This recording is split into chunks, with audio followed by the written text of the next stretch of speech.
नमस्कार साथियों। कल एक दुखद समाचार सुनने को मिला कि भाई गलवान वैली में चाइना के साथ फेस ऑफ में हमारे 20 फौजी भाई शहीद हो गए। साथियों, आपको और मुझे अपने फौजी भाइयों की स्ट्रेंथ पर, ताकत पर पूरा भरोसा है। वो अपनी जान पर खेल जाते हैं, बट दुश्मन को अपनी 1 इंच भी ज़मीन पर पैर नहीं रखने देते। परंतु चाइना की शुरू से ही इनकर्जन की पॉलिसी रही है। जब हमारे फौजी भाई कारगिल में अपनी लड़ाई लड़ रहे थे, तो उस टाइम पे भी पैंगोंग लेक में जो फिंगर नंबर 8 है वो LAC का पार्ट मानी जाती थी। उन्होंने फिंगर नंबर 8 से लेके फिंगर नंबर 4 तक अपनी पोस्ट बना ली। और अब जो लगभग 15-20 दिन पहले भी जो फेस ऑफ हुआ था, जो कन्फ्लिक्ट था, वो कह रहे थे कि भाई जो एरिया है ना, फिंगर नंबर 4 पे भी नहीं है, फिंगर नंबर 2 पे है, यानी और आगे बढ़ना चाह रहे हैं। इनकर्जन की पॉलिसी स्टार्टिंग से रही है चाइना की।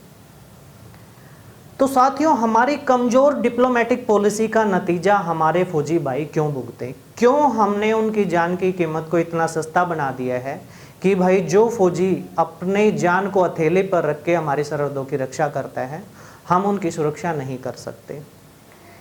हमारी कमज़ोर डिप्लोमेटिक पॉलिसी की सज़ा हमारे फौजी भाई क्यों भुगते हैं? साथियों, मोदी सरकार ने एक पहल ज़रूर की है कि जो LAC के साथ जो एरिया है इंडिया का, उसमें इंफ्रास्ट्रक्चर को, रोड्स को डेवलप करना स्टार्ट किया गया है।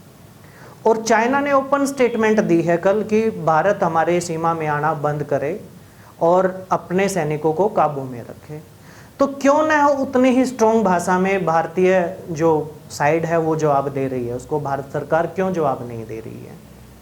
हम उनको कड़े शब्दों में मैसेज दे सकते हैं कि if you have developed strong infrastructure from our side, then who are you gentleman to stop us by developing it from our side? क्यों सरकार कड़े शब्दों में ऐसी बातें नहीं कहती है चाइना को? दूसरी बात मैं करता हूँ खोखली देशभक्ति दिखाने की। आज श्रद्धांजलि से रिलेटेड व्हाट्सएप पे, फेसबुक पे, ट्विटर पे, सोशल मीडिया के जितने भी अकाउंट्स हैं वो सारे भर जाएंगे। और 2 दिन के बाद हमारा टिकटॉक और PUBG स्टार्ट हो जाएगा। हम भूल जाएंगे कि कौन सैनिक शहीद हुए थे और हम क्या कर रहे हैं।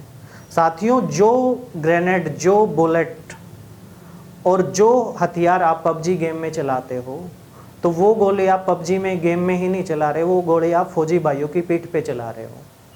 तो सोचने की बात है। एक तरफ तो पर डे टिकटॉक और PUBG से अगर कमाई की बात करूँ तो 60 से 70 करोड़ लगभग चाइना के पास जा रहा है, और इतने पैसे से वो अपनी आर्मी के लिए एडवांस वेपन्स खरीद रहा है और उसको ताकतवर बना रहा है।